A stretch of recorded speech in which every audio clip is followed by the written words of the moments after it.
సరే, మన కాంపిటీషన్ యాప్ను ఎలా ఉపయోగించాలో స్టెప్ బై స్టెప్ చూద్దాం. జిల్లా, రాష్ట్రస్థాయి పోటీలకు ఎంపికైన వాళ్లందరికీ అభినందనలు. మీ అద్భుతమైన ప్రాజెక్ట్ను ఆన్లైన్లో ఎలా సబ్మిట్ చేయాలో ప్రతి దశలో ఈ గైడ్ మీకు పూర్తిగా సహాయపడుతుంది. ఇంకెందుకు ఆలస్యం, స్టార్ట్ చేద్దామా? ప్రాజెక్ట్ సబ్మిషన్ ప్రాసెస్ మొత్తం చాలా సింపుల్గా ఉంటుంది. మనం 5 ఈజీ స్టెప్స్ ఫాలో అయితే చాలు. ఫస్ట్, యాప్ ఎలా పొందాలో చూస్తాం. తర్వాత మన అకౌంట్లోకి లాగిన్ అవ్వడం. ఆ తర్వాత మన ప్రాజెక్ట్ డీటెయిల్స్ అప్లోడ్ చేయడం. ఫైనల్గా అంతా ఒకసారి చెక్ చేసుకుని సబ్మిట్ చేయడం. ఒకవేళ ఏదైనా హెల్ప్ కావాలంటే ఎవరిని కాంటాక్ట్ చేయాలో కూడా తెలుసుకుందాం. So let's get started. Right, ఇక మొదటి విభాగానికి వచ్చేద్దాం. మన ఇన్నోవేషన్ జర్నీలో ఫస్ట్ స్టెప్ మనాక్ కాంపిటీషన్ యాప్ను మన ఫోన్లో ఇన్స్టాల్ చేసుకోవడం. చాలా సింపుల్. ఇక్కడ మంచి విషయం ఏంటంటే ఆండ్రాయిడ్ ఫోన్ అయినా యాపిల్ ఐఫోన్ అయినా దేంట్లో అయినా ఈ యాప్ పనిచేస్తుంది. మనాక్ కాంపిటీషన్ యాప్ 2 ప్లాట్ఫామ్లపైన అందుబాటులో ఉంది. సో గూగుల్ ప్లే స్టోర్ లేదా యాపిల్ యాప్ స్టోర్కి వెళ్ళి యాప్ని డౌన్లోడ్ చేసుకోవడమే. యాప్ను డౌన్లోడ్ చేసి ఓపెన్ చేశాక అది కొన్ని పర్మిషన్స్ అడుగుతుంది. అంటే కెమెరా, మైక్రోఫోన్, స్టోరేజ్ యాక్సెస్ లాంటివి. ఇవి ఎందుకంటే మనం ప్రాజెక్ట్ వీడియోలు, ఫోటోలు అప్లోడ్ చెయ్యాలి కదా, అందుకోసం ఇవి చాలా అవసరం. సో అడిగిన అన్ని పర్మిషన్స్ని యాక్సెప్ట్ చేయడం మర్చిపోవద్దు. ఓకే, యాప్ ఇన్స్టాల్ అయిపోయింది. ఇక రెండో విభాగానికి వెళదాం. అదేంటంటే మన పర్సనల్ ప్రాజెక్ట్ స్పేస్లోకి, అంటే మన అకౌంట్లోకి ఎలా లాగిన్ అవ్వాలో చూద్దాం. ఇక్కడ లాగిన్ అవ్వడానికి మనకు ఒక యూజర్ ఐడి కావాలి. అదేంటి అని కన్ఫ్యూజ్ అవ్వాల్సిన పనే లేదు. అవార్డ్ సెలెక్షన్ తర్వాత మీకు ఇచ్చిన స్టూడెంట్ రెఫరెన్స్ నంబర్ ఉంది కదా, అదే మీ యూజర్ ఐడి. సో దాన్ని జాగ్రత్తగా నోట్ చేసి పెట్టుకోండి.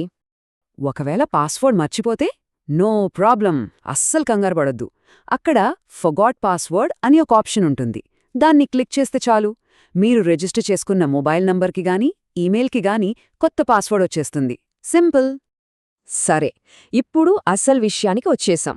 చాలా ఇంపార్టెంట్ సెక్షన్ ఇది. మన ఇన్నోవేషన్కి ప్రాణం పోసి దానికి సంబంధించిన అన్ని భాగాలను యాప్లో ఎలా అప్లోడ్ చేయాలో ఇప్పుడు చూద్దాం. మన ప్రాజెక్ట్ను ప్రపంచానికి చూపించే టైం వచ్చేసింది. మన ప్రాజెక్ట్ను పూర్తిగా వివరించడానికి మనం 4 ముఖ్యమైనవి అప్లోడ్ చేయాలి. 1 ప్రోటోటైప్ వీడియో, 2 ఒక ఆడియో డిస్క్రిప్షన్, 3 కొన్ని ప్రాజెక్ట్ ఫోటోలు, ఇంకా 4ది రాతపూర్వకంగా ఒక వివరణ.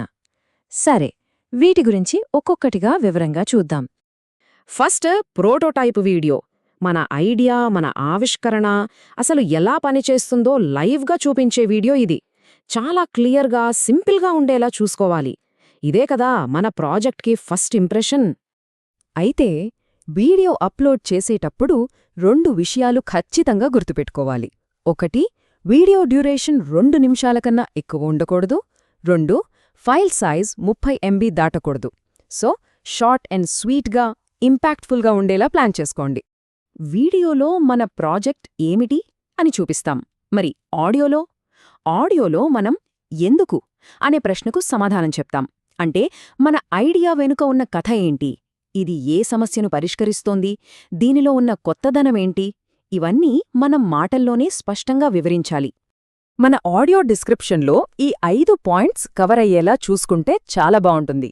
అవేంటంటే మన ఐడియా ఎంత కొత్తది, మనం సాల్వ్ చేస్తున్న ప్రాబ్లమేంటి, దీనివల్ల సమాజానికి ఉపయోగమేంటి, ఇది కాస్ట్ ఎఫెక్టివా కాదా, ఇంకా దీన్ని ఎంతమందికి అందుబాటులోకి తీసుకురాగలం, ఈ విషయాలు కవర్ చేయాలి. వీడియో తర్వాత నెక్స్ట్ స్టెప్ ప్రాజెక్ట్ ఫోటోలు. వీడియోలో ప్రాజెక్ట్ వర్కింగ్ చూపిస్తే ఫోటోల ద్వారా దాని డిజైన్ను, ముఖ్యమైన భాగాలను క్లోజప్లో చూపించవచ్చు. క్లియర్గా మంచి క్వాలిటీ ఫోటోలు తీయడం చాలా ముఖ్యం. మనకు మ్యాక్సిమం 4 ఫోటోలు అప్లోడ్ చేసే అవకాశముంది. ఈ 4 ఫోటోలను బాగా ఉపయోగించుకోవాలి. ప్రాజెక్ట్ను వేర్వేరు యాంగిల్స్ నుండి, అంటే ముందునుంచి, పక్కనుంచి, పైనుంచి ఇలా డిఫరెంట్గా చూపిస్తే జడ్జెస్కి మంచి ఐడియా వస్తుంది. ఇక ఫైనల్గా రాతపూర్వక వివరణ, అంటే రిటన్ డిస్క్రిప్షన్. వీడియోలో, ఆడియోలో మనం చెప్పలేని కొన్ని టెక్నికల్ డీటెయిల్స్ ఉంటాయి కదా, వాటిని ఇక్కడ వివరంగా రాసుకోవచ్చు. మన ఆలోచనలను ఇంకాస్త లోతుగా ఎక్స్ప్లెయిన్ చేయడానికి ఇది బెస్ట్ ప్లేస్. ఈ వివరణ కోసం మనకు 1000 పదాల లిమిటుంది. ఇది చాలా ఎక్కువ.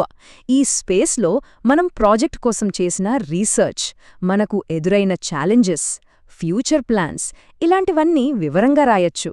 ఈ అవకాశాన్ని మిస్ చేసుకోవద్దు. ఓకే, వీడియో, ఆడియో, ఫోటోలు, డిస్క్రిప్షన్ అన్నీ అప్లోడ్ చేశాం. ఇప్పుడు మనం ఫైనల్ స్టేజ్కి చాలా కీలకమైన దశకొచ్చాం. అదే రివ్యూ అండ్ ఫైనల్ సబ్మిట్. ఇక్కడ కొంచెం జాగ్రత్తగా ఉండాలి.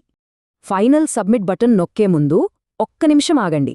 యాప్ కూడా అదే అడుగుతుంది, ఫైనల్ సబ్మిషన్కి రెడీనా అని. ఎందుకంటే మనం ఎంత కష్టపడి చేసిందంతా ఇక్కడే ఫైనల్ అవుతుంది.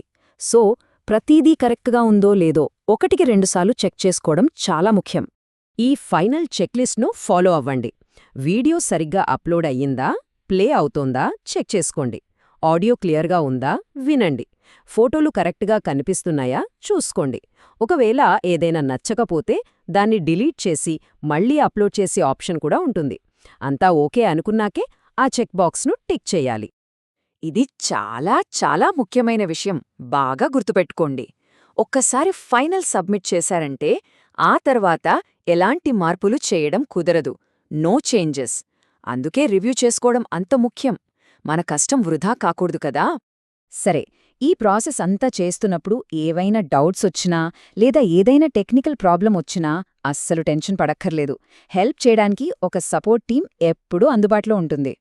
సబ్మిషన్ ప్రాసెస్లో ఏ చిన్న సందేహం వచ్చినా సరే మొహమాట పడకుండా ఇక్కడ ఇచ్చిన ఫోన్ నంబర్కు కాల్ చేయండి, లేదా inspire@nifindia.org అనే ఈమెయిల్కి మెయిల్ చేయండి.